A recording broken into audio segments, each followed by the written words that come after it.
Olha só quem está de volta. Trace e Atlas. Mais uma vez, esse tão incomum, assustador, mas bastante estudado objeto interestelar ganhou uma nova anomalia, como não poderia deixar de ser. Ele não pode ser tão inédito quanto os cientistas pensam ser, já que pode ter visitado o nosso sistema solar anteriormente. Olha só. E não é só isso, não. Novas análises apontam que a Terra quase foi, com o perdão do trocadilho, mandada para o espaço, num evento que teria provocado uma extinção em massa no planeta. E se for verdade, hein? Essa história toda, tão incomum quanto o próprio Trace Atlas, teria começado no México em 1883, num pequeno observatório astronômico independente.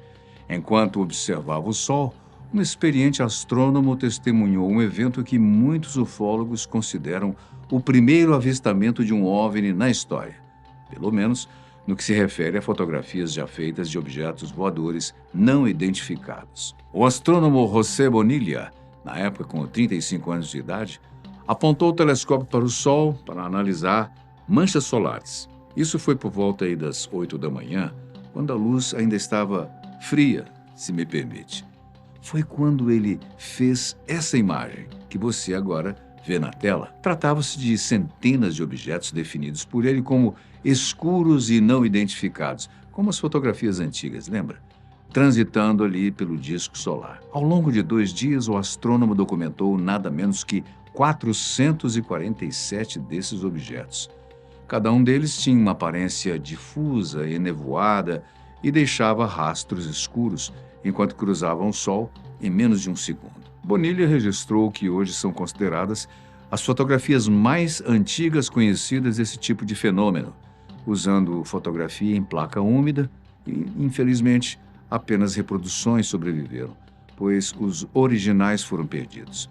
As observações foram publicadas em 1886 na revista francesa L'Astronomie, cujo editor, o físico francês Nicolas Flammarion, sugeriu que os objetos eram provavelmente pássaros, insetos, poeira, qualquer coisa assim, diante do telescópio. O próprio Bonilla escreveu um artigo para a L'Astronomie. Vejamos um trecho dele. Em 12 de agosto de 1883, às 8 horas, eu comecei a extrair pontos do Sol quando, de repente, observei um pequeno objeto brilhante que penetrava no campo do telescópio, ficando marcado no papel que eu usava para assinalar os pontos. Atravessou o disco solar e projetou-se como uma sombra quase circular. Quando eu estava acabando de me recuperar da surpresa, o mesmo fenômeno repetiu-se numa tal frequência que, durante 2 horas, eu fui capaz de contar 283 objetos atravessando a face do Sol. Bem, Bonilla e seu ajudante registraram 333 objetos no referido 12 de agosto e 116 no dia seguinte, um total de 447 OVNIs. A trajetória percorrida foi de oeste a leste, com maior ou menor inclinação para o norte ou sul do disco solar. O que será que ele viu, hein? Seriam objetos naturais, como estilhaços de um cometa ou asteroide?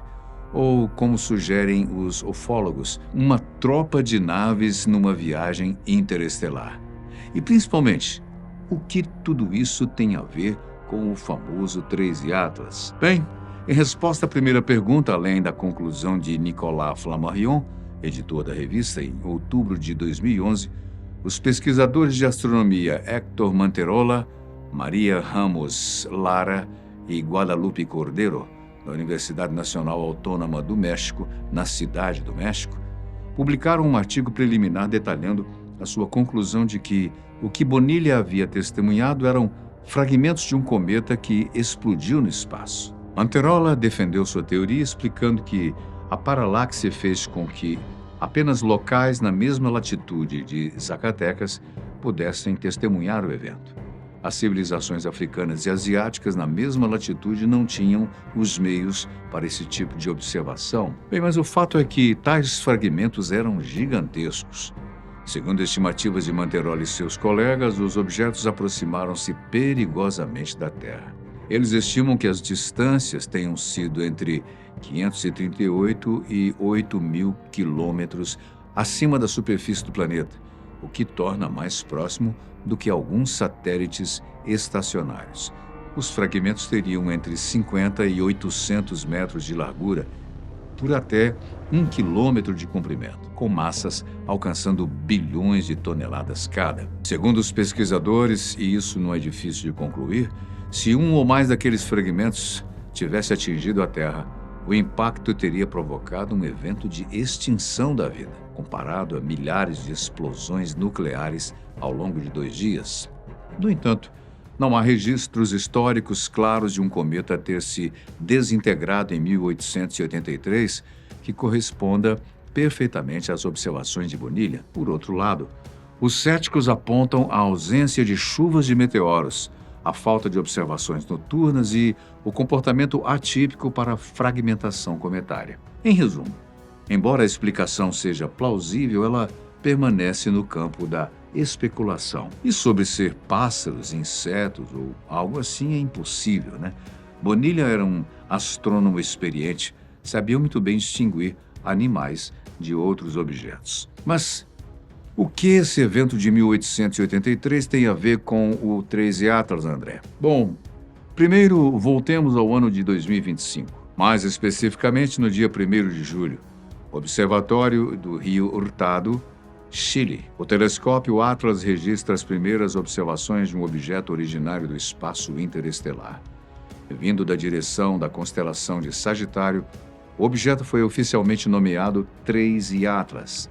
Mas, à medida que as observações foram se intensificando, envolvendo não só a NASA, como também astrônomos profissionais e amadores do mundo todo, também do renomado astrofísico de Harvard, Avi Loeb, diversas teorias foram sendo apontadas. Devido a comportamentos que foram observados no 13 Atlas, comportamentos considerados anômalos, ou seja, incomuns a cometas já conhecidos tradicionalmente, Loeb chegou a lançar uma questão no ar que deixou muita gente intrigada com o tal objeto. E se o 13 Atlas não fosse um objeto natural? Isso foi o suficiente para que várias anomalias encontradas no 13 Atlas começassem a ser apontadas, não só por Loeb, como também por outros pesquisadores. Ao todo, são mais de 10 apontamentos de características incomuns a cometas, como a ausência inicial da cauda, alterações na velocidade, mudanças de cores, entre outras, sendo que a última anomalia registrada foi a pluma de gás ao redor da coma do 13 Atlas após o periélio, o ponto mais próximo do Sol. Com base em dados coletados no mês passado pelo Observatório Espacial Sphere-X, houve uma perda de massa acentuada de poeira e gás ao redor do 13 Atlas, o que não era esperado. Aliás, muita coisa nele não era esperada. A questão é, e se ambos, evento de 1883 e o 13 Atlas, forem exemplos raros da mesma classe de visitantes? Pois, segundo as observações de Bonilha, tratava-se de objetos difusos com aparência de névoa.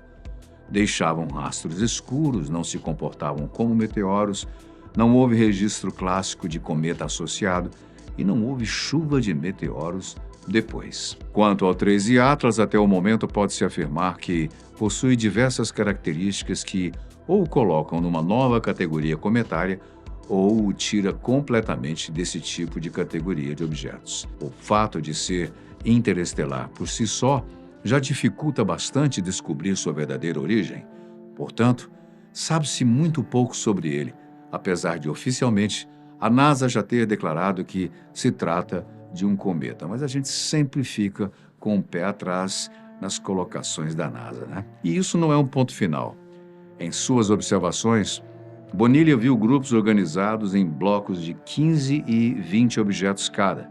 Eles vinham em ondas por 2 dias, lembrando enxames de insetos. Enquanto o 13 Atlas, segundo Avi Loeb, pode estar perdendo material grande e não poeira.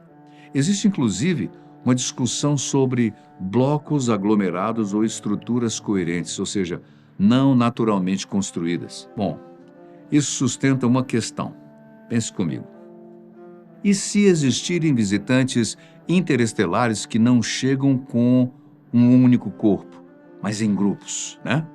O 13 Atlas e os objetos observados por Bonilha podem não ser o mesmo objeto, e tudo indica que não são. Porém, estão entre os objetos cujas anomalias os posicionam como únicos desde que a humanidade passou a olhar para o céu. O 13 Atlas não visitou o planeta Terra no século XIX, mas um provável semelhante, sim. Mas há ainda uma última questão. O vínculo feito, até com uma certa lógica, entre os objetos com fenômenos ufológicos. Várias características observadas em ambos trouxeram teorias de que poderiam tratar-se de naves alienígenas em passagem pelo Sistema Solar. O evento de 1883, obviamente, não contava com a tecnologia de hoje para ser estudado e, portanto, não teve uma conclusão e nem dados suficientes para determinar o que eram, do que eram compostos ou de onde vinham aqueles objetos. O 13 Atlas, apesar da conclusão da NASA, ainda não foi completamente compreendido. Hoje, ele faz o que cometas tradicionais não fazem. Será que esses dois eventos foram efeitos do mesmo tipo de visitante? E se for verdade?